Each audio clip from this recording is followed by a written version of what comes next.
having to resort to a second serve, which is good. Backhand return taken at shoulder height by Kontaveit, who then dumps her backhanded attempted pass down the line into the bottom of the net, so 15-30. And the sun, as I say, really shining brightly on Roland Garros now. The most brilliant sunshine we've seen all day, on an uninterrupted day, on this middle Saturday of the French Open. Serve into the net, never threatened to get over the tape there from Świątek, 15-30. Second serve, backhand return. Świątek lifts the forehand onto the backhand of her opponent. Then a lovely angle from Świątek on the backhand. Wonderfully played to get it back to 30 all. Cross court, it was an acute angle, and the stretching Kontaveit could do nothing about it as she flung her racket in the backhand direction. So a real chance now for Świątek to finish it off. 30 all, 5-love up in the second set. Cameron Norrie, if you just joined us, trailing by 2-love. We'll be back with Russell and Laura for the conclusion of that match against Rafa Nadal, who's in imperious form. Here comes Świątek's serve at 30 all. The error on the return from Kontaveit, and so the first match point of this contest, which really threatened to be an epic through an absorbing first set, but as a contest has petered out, but has certainly given great momentum to Świątek to propel her into the second week here. 40-30, 5-love, second set, and she serves at match point into the net. Just gives a little skip on heavy looking legs at that point. Wasn't the real skip and bounce about her. But the second serve at match point. Backhand return is long, and then the fist clenched with real emphasis from Świątek to celebrate that victory. She knew that she'd been in a real battle in the first set, which she won on the tiebreak 7-4. Thereafter, absolute one-way traffic, and Świątek, the 8th seed, the defending champion and world number 9, has won this 7-6, 6-love, and is through to the last 16. And she's dropped just 13 games over 3 rounds and 6 sets to get to the last 16 once again, when she will play the Ukrainian teenager we were just talking about, Marta Kostyuk. That will be one of the matches on Monday. 4th round beginning tomorrow. Serena Williams and Victoria Azarenka among those in action in the women's draw, and Iga Świątek's match with Marta Kostyuk will be on Monday. Here on the Suzanne Lenglen court on Sports World, on the BBC World Service, BBC Sport website and app, we're watching Rafael Nadal, the champion, who looks like he's going to be making his way through to the 4th round, possibly without dropping a set again. He is 2 sets up on Britain's Cameron Norrie, 6-3, 6-3, 2-1 Nadal, and we're on serve in this 3rd set. Norrie is at love 15 and now love 30 down as he's driven from one side of the court to the next, dragged from one side of the court to the next, and his lob lands wide. So Nadal with the chance to break. He has broken Norrie's serve in 4 of his last 5 service games. So you feel the knockout blow could happen at any time. Well, I think for Cam, for Norrie, that's the first bit of frustration I've really seen, where he just looks a bit like he's fed up now. There's not really much he can do when your opponent's playing so well and is moving so well. So Cam just looks like he's running side to side. Second serve ace certainly helps Norrie's cause. Down the tee he goes. 15-30, an hour and 37 minutes on the clock. Nadal likes it when the sun comes out, which is the extra bad news for Norrie. The warmer and sunnier the better. There's a schedule for tomorrow, just come out. Nadal hits the forehand cross-court. Tell us more in just a moment. The forehand cross-court from Nadal. Forehand from Norrie right onto the baseline. This is really aggressive hitting by Norrie. Cross-court he goes with the forehand. Backhand from Norrie into the tape. And he finds himself break points down again. This to avoid going 1-3 down in the 3rd set. He needs to save 2 break points at 15-40.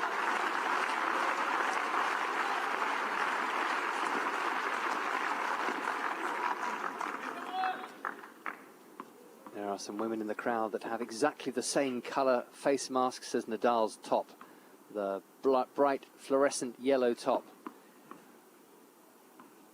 which also has been described as lime green, depending on our mood. Forehand from Norrie, he's break points down. Nadal, what a forehand cross-court. Hit with brute force from behind the baseline. It dived into the opposite corner of the court. Outstanding hitting, breathtaking from Nadal, who breaks and now leads the third set by 3-1, Laura Robson. It's just too good, and to accelerate like that on the run, I feel like only Rafa has the ability to do that with that lefty spin that he gets, and the racket whips behind his head. He is on a mission at the moment, and he's properly striding between the points here, and I think Cam Norrie's giving it all today, and it's just not quite being good enough, but that's really tough to take. I think Cam Norrie's just got to take every positive he can from this match. And he'll try and avoid Rafael Nadal if he can in the third round of Wimbledon and the US Open. That would be nice. Because he's done well to get through the first couple of rounds as Nadal serves a double fault. But you've not seeded. He could have drawn Nadal or Djokovic in the first round, so at least the draw gave him a chance to win a couple of rounds fairly comfortably, because he is playing very, very well. But at some point, if you have success, you are going to run into one of these incredible champions. Nadal at love 15. Missing his first serve. There's a sort of locker room talk when the draw comes out, where whoever draws the top seed or the second seed, everyone tries to make them feel better by saying, oh, well, you want to get them early, you want to get them in the first round, but I don't think I really believe that. I think they're tougher in any round. I agree. Forehand cross-court wide from Norrie, so Nadal to 15 all. Maybe it's slightly better to get them in the first round than the third round, but then, of course, if you play them in the first round rather than the third round, that's tens of thousands of dollars you're missing out on. And ranking points as well. Forehand from Nadal. Norrie's forehand cross-court just wide. 35. And it's looking like a sub-2-hour win for Nadal, who's won a couple of matches in straight sets already against the Australian Alexei Popyrin and also Richard Gasquet of France, who pushed Nadal very, very close in the second set after losing the first set in just 24 minutes without winning a game. Nadal at 30-15, just long with his first serve.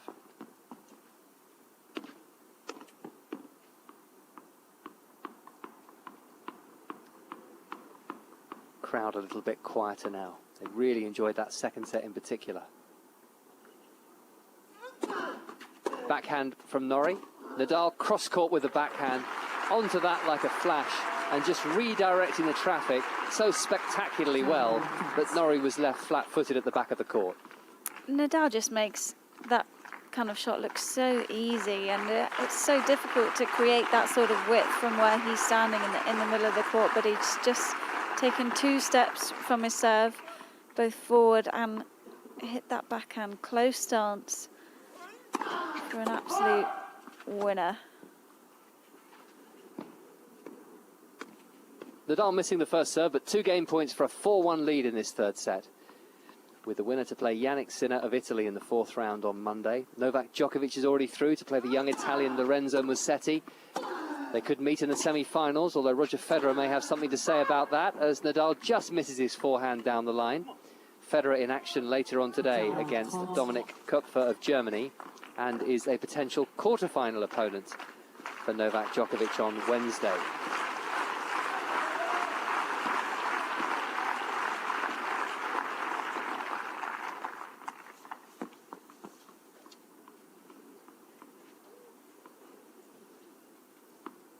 Game point Nadal. Just the one remaining for 4-1. Excellent serve. Into the net goes Norrie. And Nadal is coasting through to the next round. He leads by 4-1 in this third set. And it feels inevitable, doesn't it, that it's going to be Djokovic against Nadal in the semi-finals on Friday. I think Roger Federer is playing phenomenally well, given he's had so little tennis in the last 15 months, Laura, but it's hard from what I've seen so far to think that Federer could beat Djokovic over 5 sets on clay in the quarterfinals. Yeah, and I think Federer, if he comes through tonight, would have another tough one against potentially Berrettini.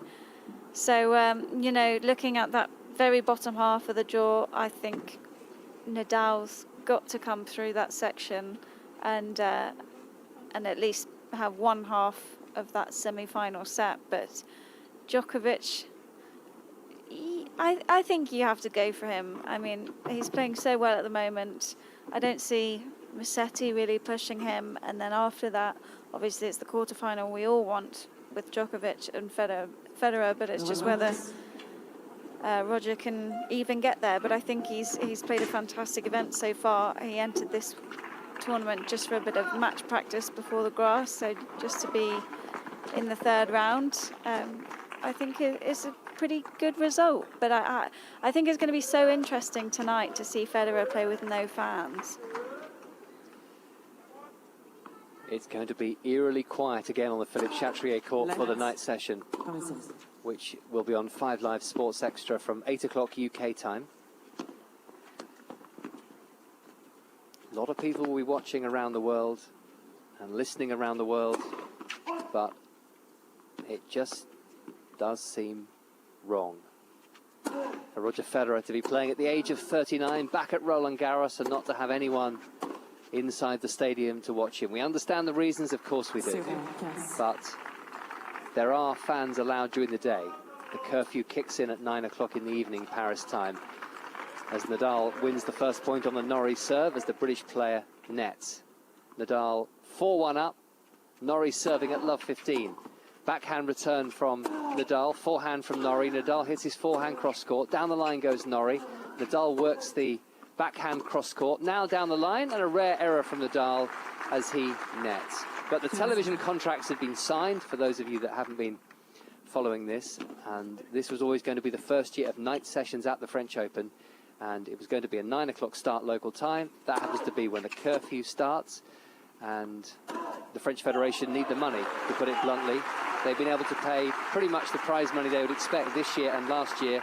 When they staged it in the European autumn in September and October, there were 15,000 people watching over the fortnight, 1,000 per day. They'll hopefully have an extra 100,000 buying tickets this time round, but still way down on what they would normally expect. So they would say the money has to come from somewhere to pay the players. Forehand wide from Norrie going down the line, but it just does seem so frustrating that we have to have any matches played behind closed doors when there is the possibility of having fans at other times of the day. And it seems like the tournament director is probably saying that to players, look, you've got to take one for the team here, and he's trying to rotate everyone. So far we've seen Rafa, Nadal play in the evening, Tsitsipas last night, Djokovic previously. So yeah, just trying to mix things up. Obviously, I feel like there could be a few more women's matches out there. Into the net with a volley goes Norrie, so he's break point down again. Yeah, we both completely agree on that. What's the night session match tomorrow? Well, yes, again, it's a men's match, and it's Zverev against Nishikori. There you go. 6 out of 7 matches in the night session have been men's matches. And that is partly because there's only one match and they want to make sure that people get at least a couple of hours of entertainment in the days when there will be ticket holders here. Norrie trying to save the break point and doing so with a nice high angled backhand volley. Nadal nets, and we're back to deuce with Norrie serving at 1-4. But Laura and I think both take the same viewpoint that you've got to showcase the best players in the women's game. It's an equal Grand Slam of equal prize money.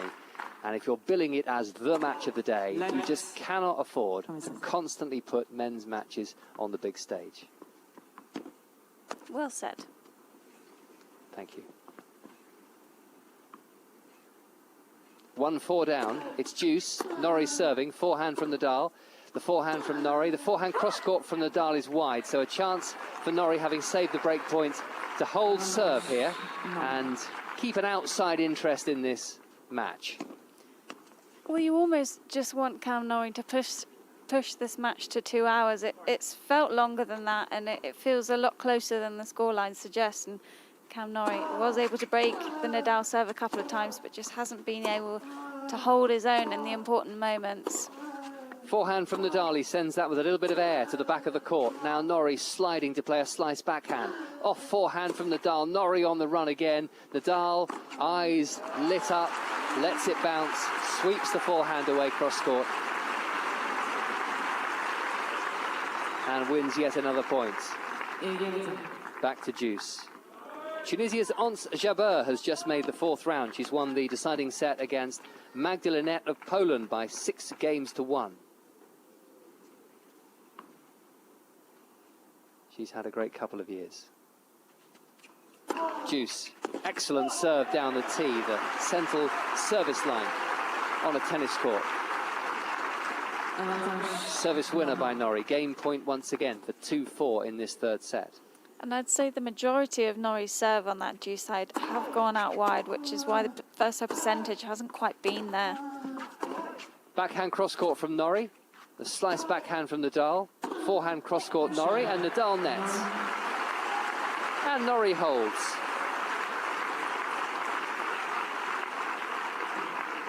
Nadal 1 hour and 49 minutes they've been playing for now. 6-3, 6-3, 4-2 in Nadal's favour, and he will be about to serve. That is a very Roland Garros chant. We hear that one every year. How nice it is to hear it, though, this year. They've been indoors for too long. Backhand return from Norrie. Nadal cross court with the backhand. Just pushed that one a little bit wide. Love 15 down on serve.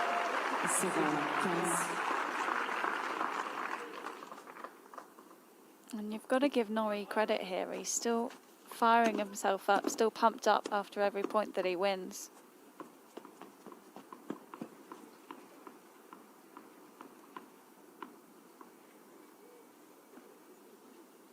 Nadal serving. In nice, quite bright sunshine now. The clouds are parting.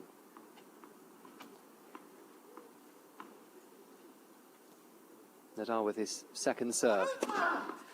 Norrie's backhand return right into the corner. Love 30 on the Nadal serve. It's a last throw of the dice for Cameron Norrie. 4-2 down in this 3rd set, but there's a little bit of heat that Nadal is feeling at the moment. And if you're Cam Norrie, you may as well go for it in these situations. You're 2 sets and a break down. You've got absolutely nothing to lose. Just try play your best game. Try play aggressive. Excellent serve from Nadal down the middle. Well reached by Norrie. Forehand Nadal, winner.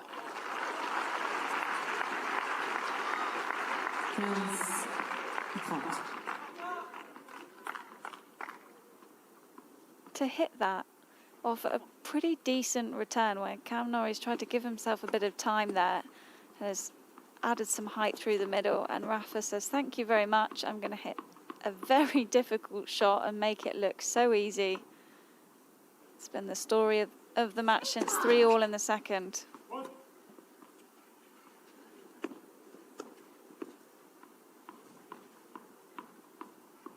That's Nadal hitting his racket against his shoes to get some loose grains of clay out of the strings. He serves again, Nadal. He's 15-30 down. It's another fine return by Norrie, who's now missed the forehand.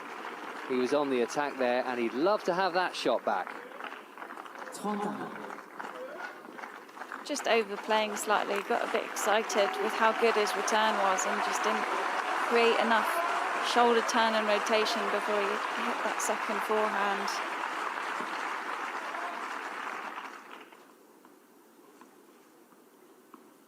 All. Is this the last real worry for Nadal? If he works his way through this service game, he'll be just a game away from the 4th round.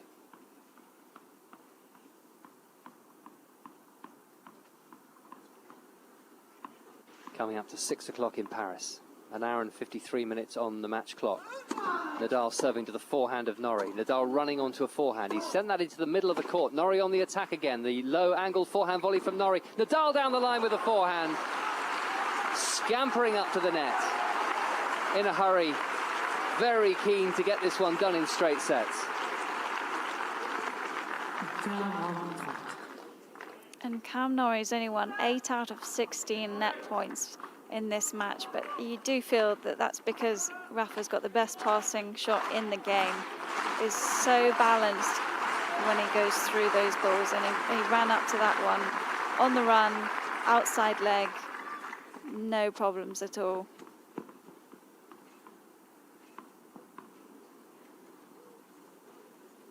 Game point Nadal. Forehand return from Norrie. Nadal's forehand. Norrie is still defending hard. Forehand cross-court from Norrie. Nadal's forehand cross-court. Norrie slaps his forehand cross-court very hard across these clay courts in Paris. Norrie down the line with the forehand. Nadal's backhand. Now Norrie is having to readjust. Nadal's in the ascendancy. And there's the forehand. Brimming with topspin. Landing just inside the baseline. And Nadal holds. And he leads by 5 games to 2 as he sits down. And he already has the first 2 sets, 6-3, 6-3. And all is well with Rafa's world as he looks almost certainly ahead to another crack at the French Open title, another appearance here in the second week, and a 4th round match with Yannick Sinner. So Rafael Nadal on his way then. We'll be back at Roland Garros in a few moments' time, but Nadal just a game away now from reaching the 4th round. In the meantime, let's take you back to Lords in northwest London. It's the 4th day of the first test between England and New Zealand. And after England's dismissal, they are bowling again. Henry Moran. They're hopeful for a first wicket as well. They've gone up for the review. Tom Latham is the batsman, James Anderson the bowler, looking for an outside edge on ultra edge, and I think that's missed the bat and clipped the pad on its way through to the wicketkeeper. So New Zealand will remain 8 without loss. They hold a lead over England of 111 runs. England all out for 275 after Rory Burns, who batted really well, made 132, the final wicket to fall. Tim Southey was the pick of the bowlers, 6 wickets for him for New Zealand. Yet confirmation that is not out as England look for that first wicket.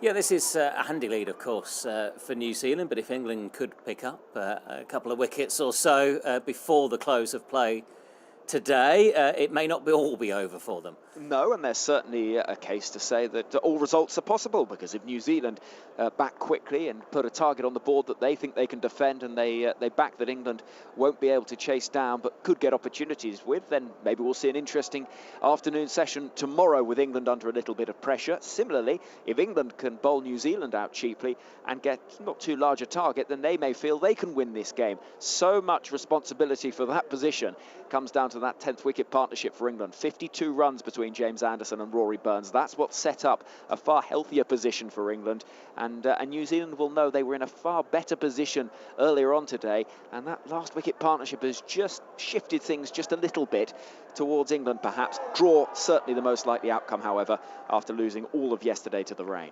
Henry, thank you. Back with you in the next hour of Sports World. We're back in Paris very soon as well. Cameron Norrie is serving to stay in the match, but we know that Rafa Nadal is on his way, leading by 2 sets and 5 games to 2. We'll take you around the rest of the sporting world with the Women's US Open Golf, the 3rd round getting underway. We're into the heat of the NBA playoffs, and we've also got more to come ahead of the Euros, focusing on another surprise and a shock from Iceland from 5 years ago. All that's to come. Let's get the latest news now. Hello, this is Julie Candler with the BBC News. The G7 group of countries has reached an accord on higher global taxation for big multinational companies. Its finance ministers have backed a new minimum corporate rate suggested by the Biden administration. Britain's Chancellor Rishi Sunak said it would mean more money for public services, and tech giants would now pay their fair share. Our economics correspondent Andrew Walker reports. The agreement includes a minimum rate of at least 15% on company profits, a step intended to make it harder for multinational companies to reduce their liabilities by shifting profits to low-tax countries. The US Treasury Secretary Janet Yellen said the minimum rate would end the race to the bottom on corporate tax. The other element is intended to ensure that some technology firms pay more on the basis of where their users are. The proposals will be discussed in the wider G20 group of countries next month and then in a forum of more than 130 nations. The G7 agreement is a very important, although not conclusive, step. Burkina Faso says about 100 people have been killed in an attack on a village in the northeast. The government said the assailants arrived at Solhan by night and attacked a position of a volunteer force defending civilians. Is our correspondent in the region, Lalasi. It is one of the deadliest attacks recorded in the country since the beginning of jihadist violence in 2015. The government, which confirmed the deadly attack, described the assailants as terrorists, but no group has claimed responsibility for it yet. Since last month, the armed forces have launched a large-scale operation in the north and Sahel regions of the country in response to the resurgence of jihadist attacks. Despite its announcement, the security forces are struggling to prevent jihadist violence that has now left more than 1 million people displaced. Nigeria's Attorney General says those who violate the government's new Twitter ban will be prosecuted. A Justice Ministry spokesman said any individual or company found tweeting could find themselves facing legal action. From Lagos, here's Mayeni Jones. Nigerians on some of the country's main mobile networks are currently unable to access Twitter. The platform is still available on Wi-Fi, and the hashtag #ThankGodForVPN has been trending, suggesting many users have turned to virtual private networks to circumvent the ban. Telecommunication companies operating in Nigeria say in a statement that they've complied with a government request to suspend access to Twitter, but add that they endorse the UN's position that all people have the right to communicate freely. More than 20 pro-government fighters in Syria are reported to have been killed in attacks by the Islamic State group in the past 2 days. Syrian activists say a series of ambushes have been carried out by IS in various desert locations. Among those reported killed is an officer in the Iranian Revolutionary Guard. IS has staged the attacks despite numerous government air raids and ground operations. World News from the BBC. Reports from northern Iraq say a Turkish airstrike has killed at least 3 people in a refugee camp for Kurdish refugees. The Mahmud camp was singled out this week by President Erdogan, who called it a haven for Kurdish militants. It was set up more than 20 years ago to house Kurdish refugees from Turkey. Ankara has been stepping up attacks on bases in northern Iraq, where the PKK trains fighters for its rebellion in Turkey. The leader of Hamas in Gaza, Yahya Sinwar, has claimed that Israel failed to eliminate its network of tunnels last month. Israel said wiping it out was one of its key goals during the 11-day conflict. Sebastian Usher reports. This has been another speech claiming victory from Yahya Sinwar as he itemised ways in which he said Israel's military objectives had been foiled. He said that less than 3% of the huge network of tunnels that Hamas has constructed were destroyed. That's certainly at odds with Israel's assertion that its airstrikes caused unprecedented damage to the Palestinian faction that controls Gaza. Mr. Sinwar described the latest round of fighting as a rehearsal in which Hamas had been able to test its military capabilities. He said the movement had emerged stronger from the conflict. Officials in southeast Bangladesh say at least 2 Rohingya refugees have been killed in landslides triggered by heavy monsoon rains. Nearly 1 million Rohingya are living in squalid camps in the Cox's Bazar district, having fled violence in Myanmar. The lawyer working for a Bosnian Muslim family says the demolition has started of a Serbian Orthodox church built illegally on their land after the war in the 1990s. The European Court of Human Rights ordered the building to be pulled down 18 months ago, but the pandemic delayed the demolition.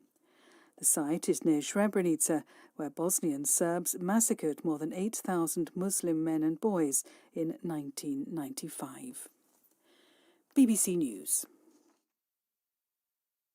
On radio, online and on mobile. This is Sports World on the BBC World Service. Hello, I'm Lee James. Welcome back to Sports World. Let's first of all in this hour take you back then to Paris, to the French Open at Roland Garros, where Rafa Nadal is serving for a place in the 4th round. He leads Cameron Norrie of Great Britain by 2 sets and 5 games to 3. Let's take you back live with our commentary team, Laura Robson and Russell Fuller. He needs to summon up the spirit of the early part of the second set where he broke Nadal twice in a row. Only to have his own serve broken 4 times in a row as he dropped the second set 6-3.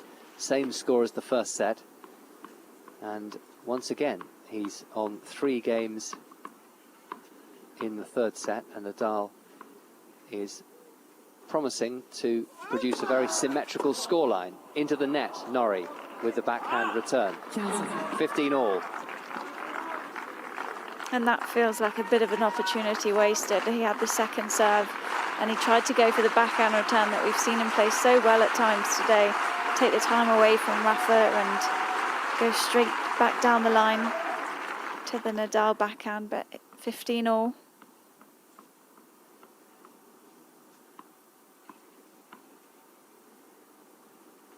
Nadal serving at 15 all. Serving for the match. And just missing as he serves down the centre.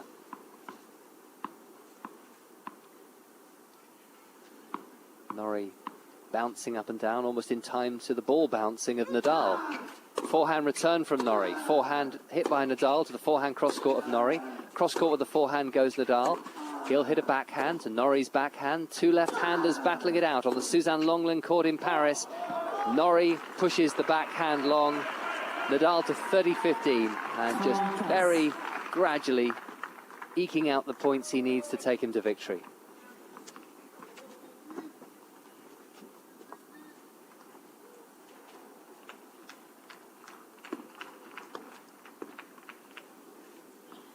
Norrie just wandered up to have a little look at a mark on the clay, knowing that he had plenty of time, with Nadal going through his usual pre-serve routine, which invariably takes every single one of the 25 seconds allowed.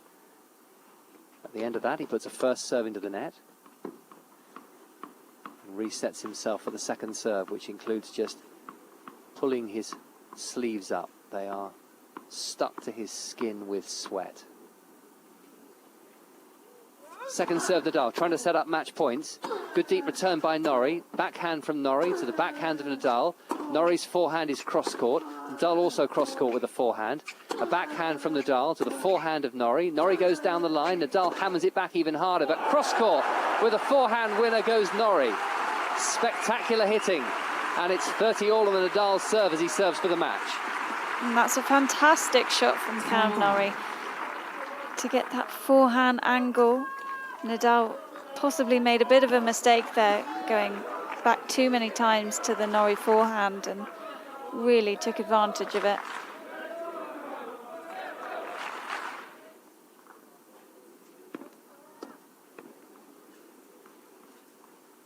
$30 all. Job not yet done for Nadal. Serves to the forehand of Norrie. Backhand Nadal. Norrie's forehand. Oh, it's just the wrong side of the baseline. His arms are aloft. He thinks it might have been good. Nadal has spotted the mark and he's suggesting with his fingers that it was about an inch out. And much to the disappointment of the crowd, the umpire, who's just carried out an inspection, Louise Azamar-Engzel, agrees. And Rafa Nadal has a second match point. On his own serve this time, and it was so close. This match has been so much closer than the scoreline suggests.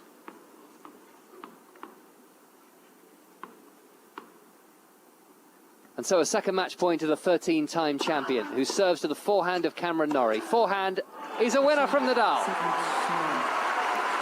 Another straight sets victory in Paris for Nadal. He's now won 32 sets in a row, dating back to the final of 2019. And the latest man he's swept aside is Britain's Cameron Norrie, who's had another very good run at this French Open, in the third round of a Grand Slam for the third time in 4 slams. But ultimately, he couldn't get anywhere near the great Rafael Nadal, who wins in 2 hours and 7 minutes. 6-3, 6-3, 6-3. The French Open, live on Sports World with Lee James. Thanks to Laura Robson and to Russell Fuller then at Roland Garros. Rafa Nadal then just tidying away his belongings, ready to pack his rackets away and march into the fourth round, where he has won, of course, on 13 previous occasions. There may be bigger challenges to come, but he is looking impressive, isn't he? Yet to drop a set once again in this year's tournament so far. We'll round up some of the other action from the French Open a little later and take you around the sporting world. We've also been focusing on the start of the Men's European Football Championship. It kicks off next Friday. The opening match is Italy against Turkey. The group that everyone is focusing on involves the World Cup winners France, the European champions Portugal and Germany.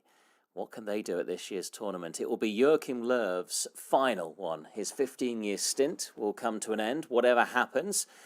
But can the recalls of the 2014 World Cup winners Thomas Müller and Mats Hummels help lift the team that has suffered a shock 6-0 thrashing by Spain and a defeat to North Macedonia in the last 12 months? Germany in that tough group then, with Hungary as well as Portugal and France.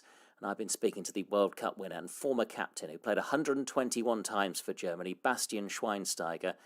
And I asked what sort of shape Germany are in ahead of the Euros. Yeah, in the moment it's kind of a question mark. Still, we have a good squad with a lot of quality football, I would say. Now, actually, two players came back with Thomas Müller and Mats Hummels with a lot of experience, but also especially Thomas Müller with a lot of quality, which will help the team to improve. Usually in the past, we were always like a team for the tournaments, except the World Cup 2018. So I think there's a chance to surprise everyone. You mentioned the decision that Joachim Löw has made to recall 2014 World Cup winners in Thomas Müller and Mats Hummels after more than 2 years out of the national team.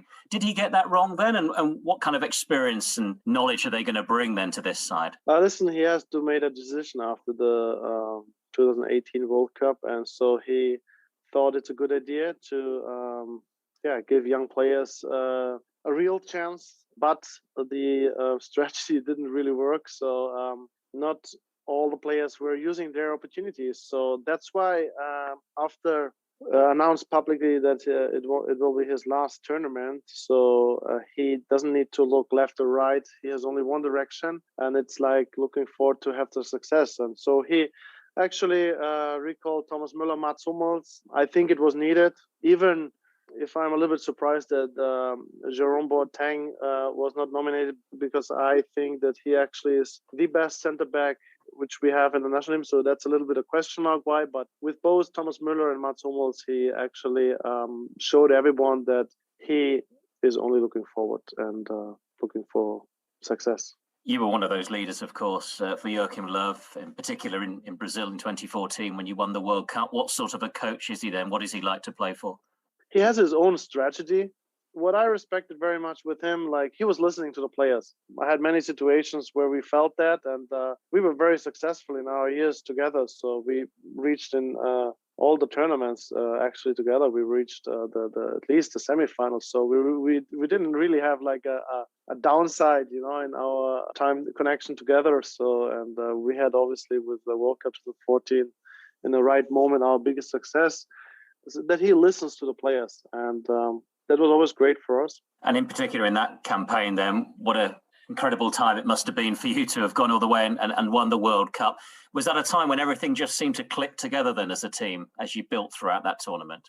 Yeah, particularly the tournament World Cup 2014, I must say it was not as easy. We had, I think in the 80 finals, we played against Algeria. We had to play the extra time, so there were some tough moments. Even in the second game against Ghana, we were 2-1 down. But we found our way then when we played against France in the quarterfinals, and then we were really strong. We played in the right formation with the right players, and then it went their way. But the progress from 2005 until 2014 was very important. We won the big title in the right moment in our stage of our career. Many of my colleagues as well. And in the end, I must say how it happened, it was the right way. And hard not to mention the World Cup and not talk about that semi-final against Brazil, the 7-1. I mean, what was it like on the pitch at the time? What do you remember mostly about that game? the whole stadium, like they were cheering on, they were screaming the national anthem together. But I could also feel enormous pressure they also had. And especially in the beginning of the game, I could feel that. And then when we scored the first goal, you could see that in their eyes. And then actually we played an amazing first half, and everything was working together. And we literally scored out of every opportunity a goal. And we controlled the game then, of course. But it was also a little bit heartbreaking to see not only the supporters, their faces, and of course they were crying, but also during the game, their players, they were lost and they were like disappointed, sad already in the first half. And I had also like two teammates with Luis Gustavo and Dante. They were crying, and also other players, and you could see how much it meant for them also playing in their own country and then get a loss like that. When we came home after the game to our hotel, like there were like Brazilian supporters. They were already cheering us on for the final against Argentina. It was crazy. Like you beat them 7-1, and then hours later they were cheering you on, and they didn't want Argentina to be World Cup champion in their country. So it was very weird. That must have been a very strange feeling indeed at that. And of course, that was the high moment of Joachim Löw's time in charge of the national team. He's achieved so much, though. But do you think going into this Euros, then his legacy is very much on the line? If it were to be another disappointment like the last World Cup, it would obviously end on a sour note. Yes, that's true. But I still think that he will get, let's say it doesn't work out for the Euros, but he will still get remembered as a coach who won the World Cup 2014, and also in that way, in which kind of way he did. He seems to me very motivated for that tournament. Also, the players, they have to give back something, like it's kind of extra motivation also for the players. They know it's going to be the last tournament of Jogi Löw. So he deserves a nice finish in his career as a national coach, and I'm quite sure. And now he did the right step with bringing back Thomas Müller and Mats Hummels. That will change definitely something. We should not forget, like the national team, we still have great players. Like if you think about Manuel Neuer, he is, for me, the world's best goalkeeper in the last years, and he gives so much power and strength to the team. Joshua Kimmich is coming up. Other players are there. So, with the right, with the kind of luck, also in the first in the first game, maybe against France, if you're going to win that game, you will get the whole country behind you again, and then everything's possible. What is success for Germany? Is it about lifting the trophy again? No, I would say a successful tournament would be if the national team could bring back the trust of the supporters in Germany and in their national team, because there were some problems in the past. The national team lost some attention of the supporters. And I think if they could bring back this kind of trust and joy for the supporters following the national team, that would be great. But this team is a question mark right now. When they can beat the world's cup champion France and also Portugal, they can beat both teams. They are strong enough. The question is, do they have the right attitude to the game, the right mentality? We'll find out when the Euros gets underway. We can't wait. Bastian, thank you so much for talking to us. Thank you so much. Have a good one. Sports World with Lee James, live on the BBC World Service. That's Germany's World Cup winner from 2014, Bastian Schweinsteiger. Let's continue to look ahead then to the start of the Euros. Miguel Delaney, the football journalist and author, chief football writer at the Independent newspaper, is with us, along with the sports writer and broadcaster Nicky Bandini.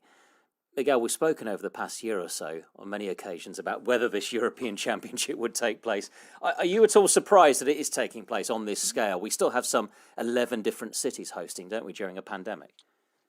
Partly, yeah. I mean, I have to say, up until about a month or two ago, my cautious expectation was that UEFA would eventually take a decision like they did, similar to the Champions League last year, and move it to at least one or maybe two or three countries with some restricted stadium access, and obviously those with low numbers. But I mean, I am slightly surprised they played on ahead of this.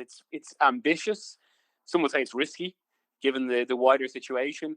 And I suppose beyond anything, I mean, this is unavoidable in the wider context, I suppose, but it does take away a little bit of what a a tournament is supposed to be, which is usually, you know, a continental or global football festival in one or two countries that celebrates the culture of those countries, or the football culture of those countries, with people traveling in. But of course, that's impossible. I mean, even this week, I'm supposed to be going to the opener, which is Italy against Turkey in Rome, and then do the England game on Sunday. But there is some talk of some sort of dispensation for journalists that they might be allowed in a bubble, but at the moment it seems going to Rome is going to be impossible. But the fact I don't know that for certain almost indicates the situation.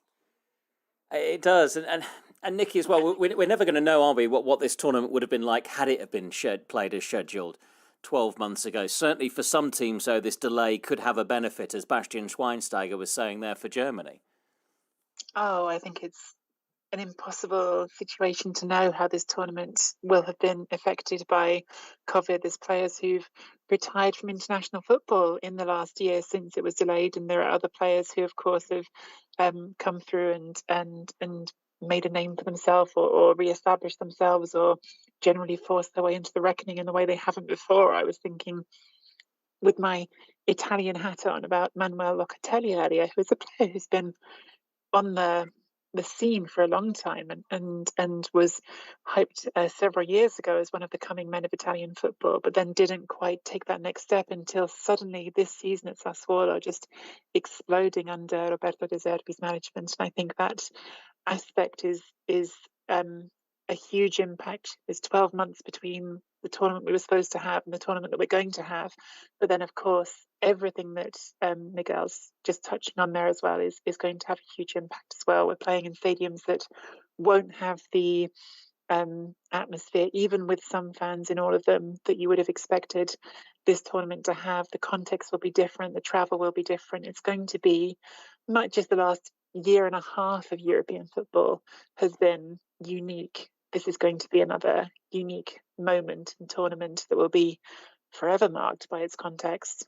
We'll pick out then some of the leading contenders, but a word, Nicky, then first of all on Italy. 23 games unbeaten under Roberto Mancini coming in after the most recent 4-0 victory over Czech Republic. They play Turkey, as Miguel mentioned, in that opening match next Friday night. Are they in the best shape that they could be coming into this tournament then?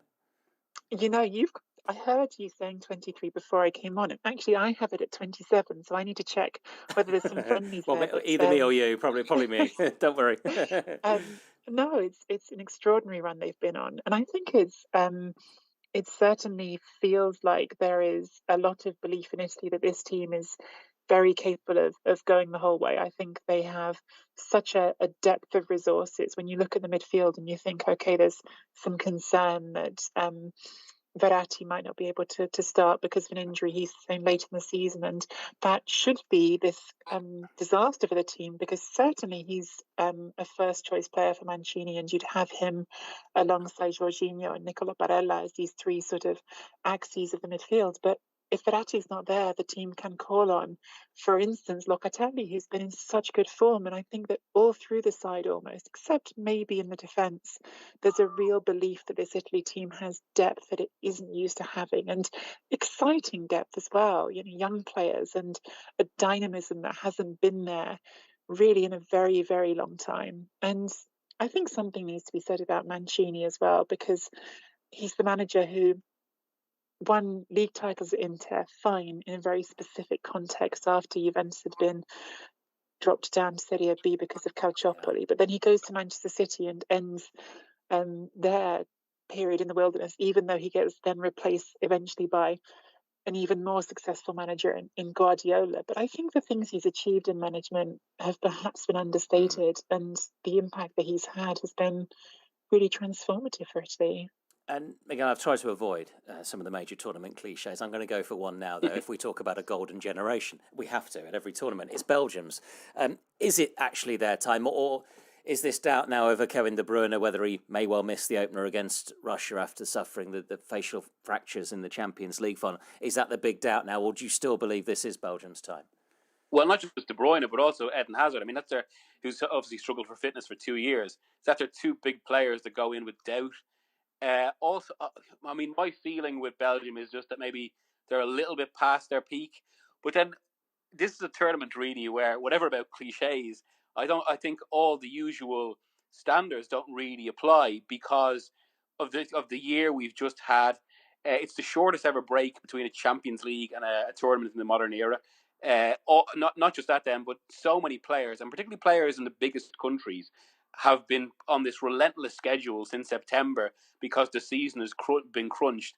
And I think that's going to have a hugely distortive effect. I think players could go in really tired. We saw it in some of the domestic leagues, even towards the last week. Even if you look at Chelsea, say, who went from 1 week playing so badly against Aston Villa to the next week putting in that performance against Manchester City in the Champions League final. I think there's a lot unexpected here, and if maybe not so much to win the tournament, but I think squads that have a fairly young profile and haven't played as much football over the last year can go very far. And actually, Turkey are one of the countries that fit that description. With Belgium, it's hard to say. I mean, I suppose it could go both ways as well with Hazard. I mean, given the fact he's not played for 2 years properly, maybe it means that he'll come into the Euros and on the right kind of fresh physical condition and could suddenly rip it up. But I have to say I've been sceptical about Belgium lately. Okay. Nikki, Miguel, I'll get you to pick your top contender then in just a moment. But if it is a tournament of some surprises, what about one of the debutantes then? North Macedonia participating in their first ever major international tournament. What can we expect then from them? Football journalist Philippe Mishoff joins us now. Philippe, how big a moment is this then for your country? Hello, thank you first for the invitation. It's been a real honor to talk to you, and this is a tremendous moment for us. It's a really special occasion and everyone is looking forward to it. Actually, yesterday Macedonia played at the National Arena in Skopje and we won 4-0 to Kazakhstan, and it was a really special game because it may have been Goran Pandev's last ever game for Macedonia in Macedonia, because he is yet to confirm whether he will retire after the Euros or not. But after all, it's a really special moment for all of us in the country, and the 13th of June is the much anticipated date that we are looking towards. Yeah, opening game against Austria, Ukraine and Netherlands as well in your group, but you've beaten Germany 2-1 away from home in World Cup qualifying recently. What is possible then? Well, the win against Germany raised the bar definitely, and it was a really good performance. And your guest Bastian Schweinsteiger, he talked about the game after Macedonia won, and he admitted that Macedonia was the better team in Duisburg, and it really was a hard-working performance, which led to higher expectations, but. This is a quality side that we have with Angelovski at the helm, and we have really good players who are playing at the top 5 leagues. So I would say the knockout stages are definitely achievable for us, but it will depend on obviously on the performance and determination of our players. But Macedonia is going in full confidence at the Euros on back of a big win, and with only one injured player, unfortunately, but everyone else is ready and raring to go. I was going to say, what are the scenes going to be like in Skopje then if you do get those victories and get through the group? Yes, it would be amazing. And only yesterday there were around 10,000 people at the National Arena, and it was a great atmosphere, and everyone is feeling pumped up before the Euros and waiting for our first match. Philippe, thanks for joining us. Philippe Mishoff with us from Skopje then, ahead of North Macedonia's debut. Miguel Delaney, Nicky Bandini, just before you go then, pick as your top contender. Who is it going to be? Who do you see going all the way through to the final? Miguel, first of all. I'll be boring and say France just because their strength and depth. But I don't rule out the possibility of a surprise. And actually, I mean, I would have said England get to the semis or maybe further, but of course there's a possibility of playing France in the last 16. Yeah, there is. Only one of them can go further, if indeed they both get to that stage. Nikki, who are you going for? If I'm being honest, then it's France for me as well. But I do think this England team, I'm very much not someone who's normally pre-tournament, giving England that much credit. I think there's been a tendency, because there always is in the country where you operate, there's a tendency within England for people to get overexcited about England teams. But I do think this is one of the youngest, deepest, most intriguing England teams in a long time. And if that France dynamic gets thrown off, perhaps by, for instance, the arrival of Karim Benzema, who's a wonderful player, but throwing him into the mix at the last second certainly feels like a gamble for Deschamps. So I do think England are in the picture. And again, not just saying this because of my Italian allegiances, but I'm really excited about this Italy team. I think they absolutely could go all the way in this tournament. Nikki, Miguel, thank you so much. We'll see what happens over the next few weeks. We'll be bringing you all the coverage here on the BBC World Service. That's Nikki Bandini and Miguel Delaney with some thoughts then ahead of the tournament, which kicks off on Friday between Italy and Turkey. We've got Test cricket, Formula One qualifying from Baku, US Open golf, NBA playoffs, and, if we want some inspiration, the surprise story of 2016 at the Euros, Iceland. All on the way. The BBC News is now, though, with Jonathan Savage. Thanks, Lee. The G7 group of rich nations have reached what they hail as a historic agreement to reform the global tax system. Members will impose a minimum corporate rate of 15% on multinational companies. Facebook and Amazon say the move promotes stability and certainty. The US Treasury Secretary Janet Yellen said it would lead to a fairer global economy. For too long, there has been a global race to the bottom in corporate taxes, where countries compete by lowering their tax rates instead of the well-being of their citizens and natural environments. The G7 has taken significant steps this weekend to end the existing harmful dynamic. Burkina Faso says some 100 people have been killed in an attack on a village in the northeast of the country. The government said the assailants attacked a position of a volunteer force supporting the army in defending civilians. Nigeria's Attorney General has warned those who violate the government's new Twitter ban will be prosecuted. A Justice Ministry spokesman said any individual or company found tweeting could find themselves facing legal action. Mayeni Jones reports. Nigerians on some of the country's main mobile networks are currently unable to access Twitter. The platform is still available on Wi-Fi, and the hashtag #ThankGodForVPN has been trending, suggesting many users have turned to virtual private networks to circumvent the ban. Telecommunication companies operating in Nigeria say in a statement that they've complied with a government request to suspend access to Twitter, but add that they endorse the UN's position that all people have the right to communicate freely. Reports from northern Iraq say a Turkish airstrike have killed at least 3 people in a refugee camp for Kurdish refugees. This week, President Erdogan called the camp a haven for Kurdish militants.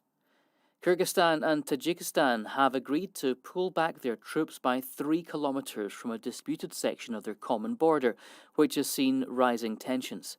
On Friday, Kyrgyzstan accused its neighbour of advancing 1 kilometre into its territory near the city of Osh and setting up a temporary structure there. Now back to Lee James and Sports World. Jonathan, thank you. Let's take you around the sporting world, and we'll start in Baku, where Ferrari's Charles Leclerc will start on pole position for Sunday's Azerbaijan Grand Prix after a qualifying session dominated by crashes and red flags. It's the second race in a row that the 23-year-old has qualified in first place.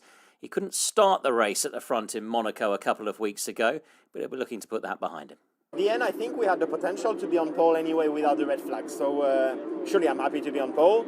But then it's not like in Monaco. I feel like we were probably one of the quickest cars today. It's great to be starting from there. I like this track, I feel confident. But on the other hand, the car seems to be a bit on the back foot in the race pace compared to Mercedes and Red Bull. So I feel it's going to be difficult to keep them behind. Well, this is what the former F1 driver Julian Palmer and the BBC's Formula One reporter Jenny Gow made of the session. So a chaotic qualifying session, 4 red flags. Jack Nicholls, Jolyon Palmer watched it with me. And Jack, it was great fun.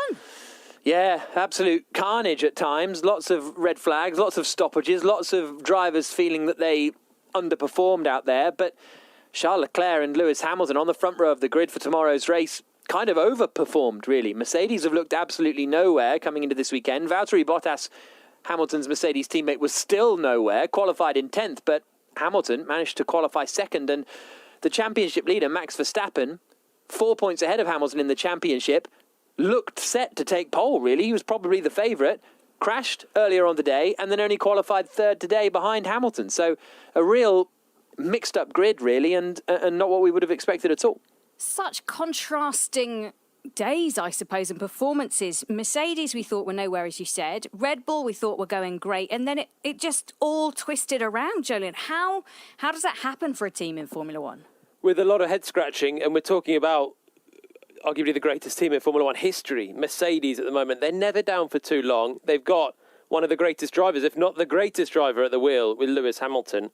And we didn't think they'd be on the front row, but you can never put it past them. They got the car working finally for qualifying. Lewis opted for a lower downforce approach, which means he's quicker on the straights and theoretically should be slower through the corners. But overall, it just brought the car way more together. And from the moment qualifying started, actually, suddenly he looked like he was quick for the first time all weekend. The same can't be said for his teammate. It's one side of the garage at Mercedes was really good. Bottas could only just get inside the top 10, whilst Hamilton was nearly on pole. So it shows what a good job Hamilton and his engineers did. But you would never rule him out. I don't know why we did. Ferrari, pole position for 2 races in a row. This one's so much more unexpected because of the nature of the track, Jack. Well, they looked really strong in Monaco because there's not many straight lines and they struggle in a straight line. Baku has one of the longest flat-out sections on the calendar, if not the longest flat-out section on the calendar. So they weren't written off exactly, but pretty much it was going to be Red Bull versus Mercedes again, with Red Bull having the advantage. But Charles Leclerc has got in there, taken pole position. He was a bit fortunate because he picked up a really good slipstream. He ended up being very close to Lewis Hamilton along that straight, so the slipstream sped him up, and that really is what secured him pole position. Look, he's starting on pole position. He's obviously got a shot at winning tomorrow. But even if he takes the start, that's better than he managed 2 weeks ago in Monaco, the last time he was on pole position. So don't jinx him, Jack. No, exactly. But he hasn't crashed today, so I think that'll be fine. And he's not really in the fight for the win, but if you're starting on pole, you kind of always are. Tell you what, you mentioned he didn't crash today. Plenty of people did, though. We had crashes for the likes of Lance Stroll, Giovinazzi, a big crash for Daniel Ricciardo as well, Tsunoda, and for Sainz. This track, Jolien, it's hard to get round in one piece. It's fast. It's a street circuit with a difference, really. Long straights, big braking zones. And if you overcook it into those braking zones, there's a wall still there on the exit.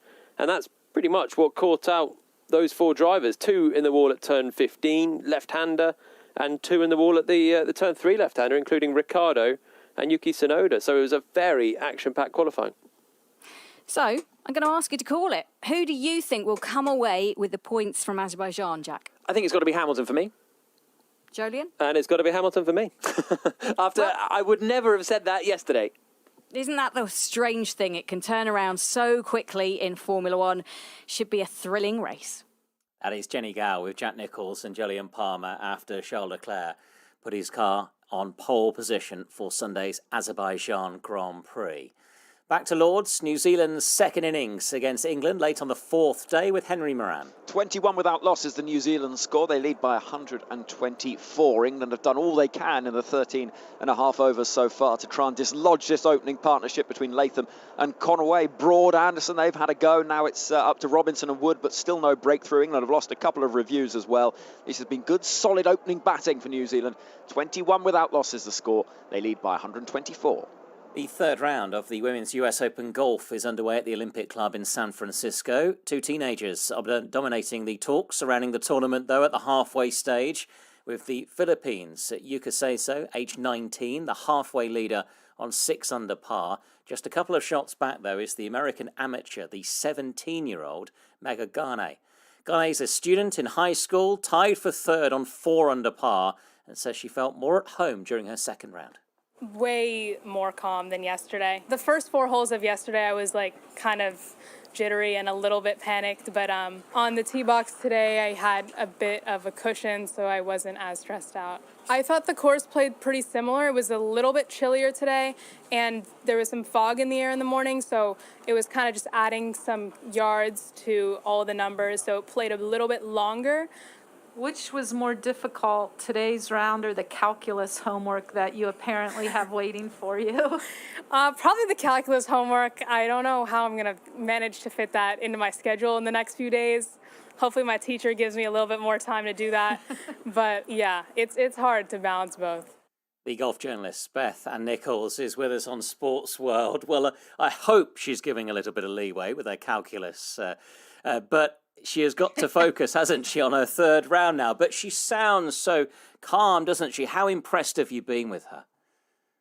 You know, it's absolutely remarkable. You know, her poise, the joy that she exudes. You know, she's clearly thrilled to be here, but she also wants to really play well. She's not seemingly overly surprised by how well she's playing. She thrives on the big stage, is what her coach Katie Rudolph said, and she's been on a big stage for a long time.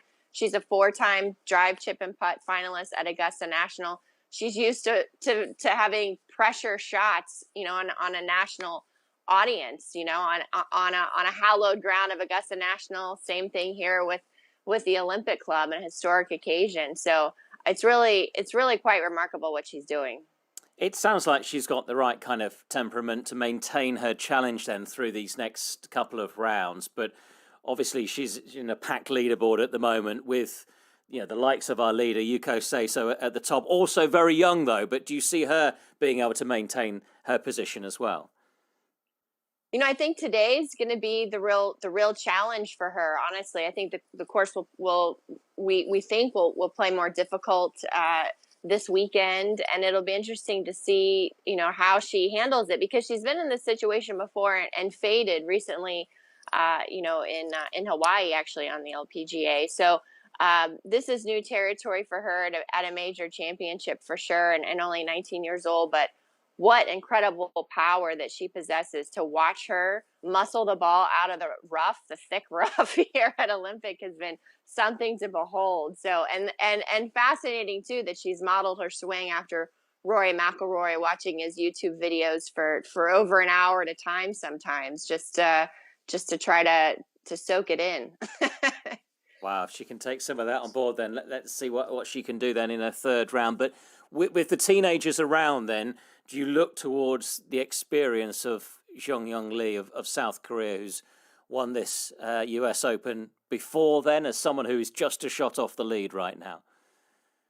I do, but honestly, I'm also looking further down the leaderboard at an NB Park, 7-time major champion, and Lexi Thompson as well, Arya Jutanagarn, and all these players who are in the red right now, Shen Feng, who have major titles under their belt and know what it's like. You know, Jung-In Lee 6, obviously a huge victory for her in Charleston. But you know, it's hard to look past NB Park, quite honestly. So it'll be interesting to see what she comes up with today. She absolutely feels great about her putting, as long as she can keep the ball in the fairway. The USGA did cut the rough earlier in the week, so it wasn't quite as penalizing as we thought, because it was looking like an over par score was going to win for sure. But it'll be interesting to see, you know, if how much they let it grow over the weekend, and how far back they have the tees, because they did move them up early in the week as well. Well, that third round is just getting underway. Our leaders go out a little later on, though. Golf journalist Beth Ann Nichols, thanks so much for being with us on Sports World. From the Women's US Open Golf, then, to the NBA playoffs across the USA. The LA Clippers have forced their series with the Dallas Mavericks into a deciding Game 7. They won 104-97, with the two-time champion Kawhi Leonard top scoring with 45 points. You don't want to go home. It's something that I had, young. Always wanted to win the game, to try to exert my will on the floor, and my teammates had the same mentality. So, that's what I try to install within them, to make sure that we keep fighting, don't give up. And, you never know what could happen. Just have faith and, play hard, have fun. That's all you can do. The NBA broadcaster Lindsay Dunn is with us. Was that Leonard reminding us, Lindsay, why he's in the conversation then as the league's best player? And can he carry the Clippers through in Game 7 now? Those are valid questions, and absolutely, I think for a lot of us a couple days ago, we thought that the Clippers were done. Although I'm not saying that they're going to make it to the next round, but we saw the Kawhi Leonard that a lot of us saw in the 2019 championship route he had with the Raptors. He comes up in these clutch moments. Last year, I think it was an anomaly when they were in the bubble and just completely collapsed. I saw yesterday was beautiful offensive performance. When you saw him, he kind of hunted down Luka when he was on the court and Luka had the ball. He got in his head when he was shooting. But I have to let anybody know, if you're Clippers fans, do not get your hopes up, because this was only a handful of point difference and Luka didn't have a great game. If he even steps up a percentage more to the pressure in game 7, the Clippers are done. But what I have to say that also has me excited, this is the first time in 14 years of me covering this league that this truly is the Wild West, and it's hard to predict. But thankfully, we're seeing these brilliant performances on the court. And it's still got one more to come, maybe, from someone in that Clippers-Mavericks encounter. The Utah Jazz will face the winners of that. Let's look at the conference semi-finals, though. In the East, we've got the second seeds, Brooklyn Nets, third seed, Milwaukee Bucks. Brooklyn best offense in the first round, Milwaukee best defense. Could this potentially be the best matchup of the year so far? Oh, I think this will be matchup of the year. We've seen some surprises happen already on both sides of the conference, but you're seeing the big three in the East of everyone talking about Brooklyn. But hey, the Bucks also have their own big three of Giannis, Holiday, Middleton, and then they got a deeper bench than they've had before with PJ Tucker. You have Lopez in there. The biggest crutch, I think, right now for Brooklyn that the Bucks could potentially weasel their way to take it to a game 7, I don't see them winning it, is the fact that Brooklyn has terrible defense. Their big three have only played a handful of games together, so they're working on it right now. But if they get in there early, take advantage, they can slightly tame that three-headed beast, but they will not be able to beat them. This is going to be a physical game that's high scoring, and if you're not a basketball fan, I suggest you watch this, because this is going to be a soap opera on the court, and I can tell you, I am like a kid on Christmas morning. I cannot wait for tip-off on this. That's coming up a little later. That is going to be a good one for sure. And then just a word on the other semi-final in the East. Then we've got the top seed Philadelphia 76ers, Atlanta Hawks. But a doubt then over the MVP candidate, Joel Embiid. Is he likely to miss out? And if he does, how much of a loss will that be?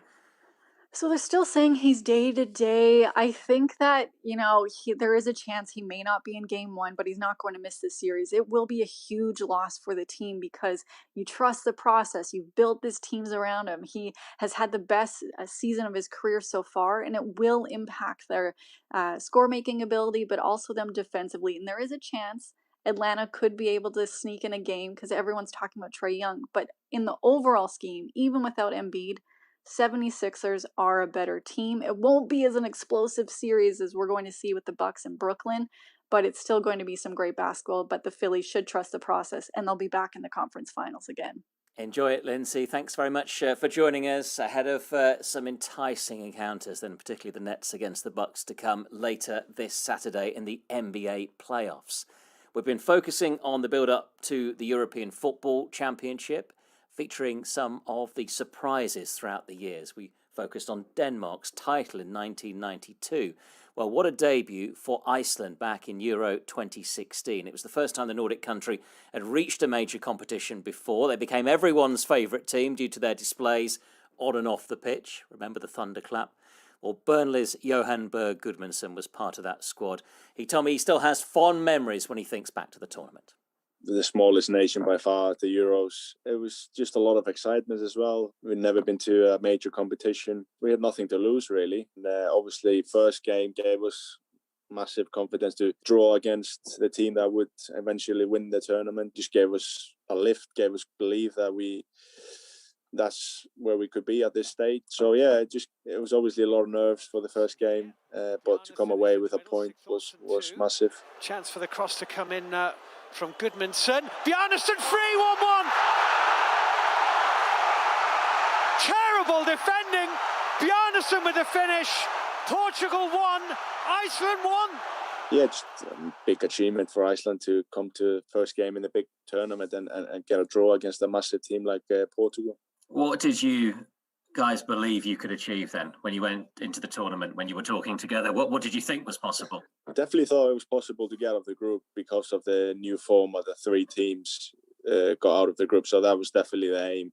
And anything after that was just a bonus for us. So definitely we thought we could get out of the group. It was a tough group, but I thought we were a team that could definitely get through. So that was the first part. And then after that was just everything was a bonus for us. Well, let's go on to the next part. Let's come on to England and that game. Iceland have done incredibly well. I'm not trying to be disrespectful. They have a very limited pool of players to pick from. They've done